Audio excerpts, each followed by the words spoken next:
There was this new buffet that opened up a couple of weeks ago. I'm generally not a big fan of buffets, but this particular restaurant had spent a lot of money on marketing. I was getting a lot of flyers with a lot of very attractive pictures, and the prices were really, really low. So I wanted to check this out just to see what the deal was. It turns out that this is a pretty good copywriting technique, to make huge claims so that people buy this just to see what the deal is, to build curiosity so much that you want to find out what this is all about. Not only were the prices of the food really low, but the pictures of the food looked really, really delicious. So I had to check this out just to find out. And this did turn out to be absolutely fantastic, absolutely delicious food, high quality restaurant level food. And it was all you can eat, and it was only $4.99 for lunch and $6.99 for dinner. This is one of those situations where you think this is just too good to be true. During the Middle Ages, there were a lot of famines. This was before they learned very much about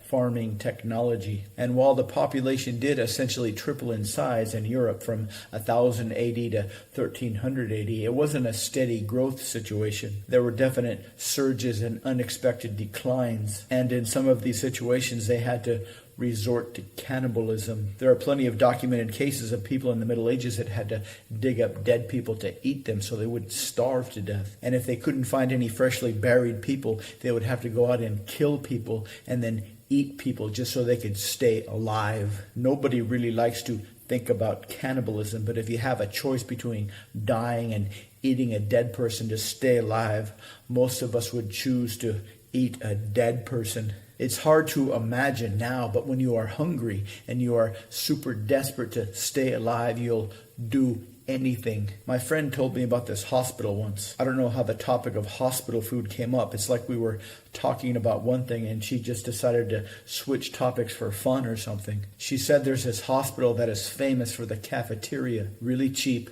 and really good. So much that people go to this hospital not to visit sick people, but to eat delicious food at very low prices. There was this huge scandal in Europe about 20 years ago. This guy had an idea for a TV show. It was only a local access TV show long before any kind of streaming TV was invented. It was kind of a cooking competition show. At least that's how it started. He kept trying different things, trying to become successful. This was so cheap, he just decided to try a bunch of different things. He decided he'd keep doing more of what worked and less of what didn't. First, he had a cooking competition. Then he had a taste test. The chef would cook simple things and then people would try to guess the ingredients. This became really popular. After that, he figured he'd target budget shoppers. He would give the chefs very cheap pieces of meat and see who could make it taste the best. And this kind of evolved into a show where the chef would take a really, really cheap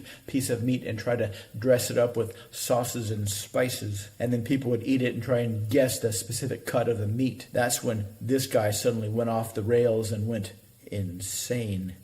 He was getting really, really popular, much more popular than he'd anticipated. So he started killing people, giving the TV chefs pieces of dead people. But he would cut up the dead people so they would look like cheap pieces of beef or pork. The chefs didn't know that they were cooking human flesh. The people on TV didn't know they were eating human flesh. The viewers that were growing in number didn't realize they were watching cannibalism live on TV. Eventually, this guy got caught, but they had to cover this up. They didn't want anybody to find out how widespread this cannibalism TV show was, how many people were eating dinner while watching cannibalism. They didn't want people to associate eating normal food with eating dead people, so they covered this up. She told me that she didn't know why or how they were able to get away with that. Her best guess was that they had some kind of major subsidies. She thinks that maybe it was a teaching hospital and maybe they wanted to create a super delicious cafeteria to attract high-level doctors. She told me that, and I looked at her and said, "Dude,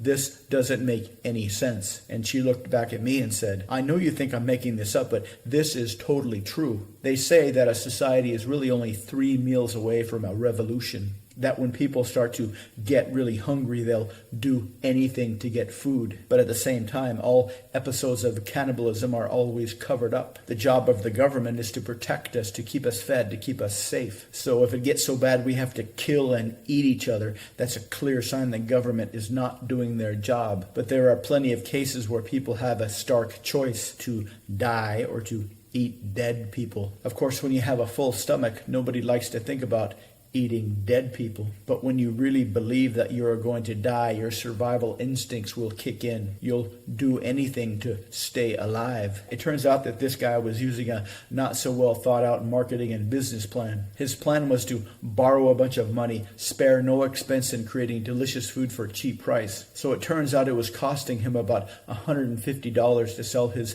$6.99 all-you-can-eat dinners. His plan was that once he had built up his brand, he would raise the price and lower the quality. Of course, once he did that, he went out of business. It turns out that a debt-based business model only works in some situations. You have to be able to keep borrowing more and more money to keep your business alive. But he did have some really, really good lasagna. And I don't even normally eat lasagna.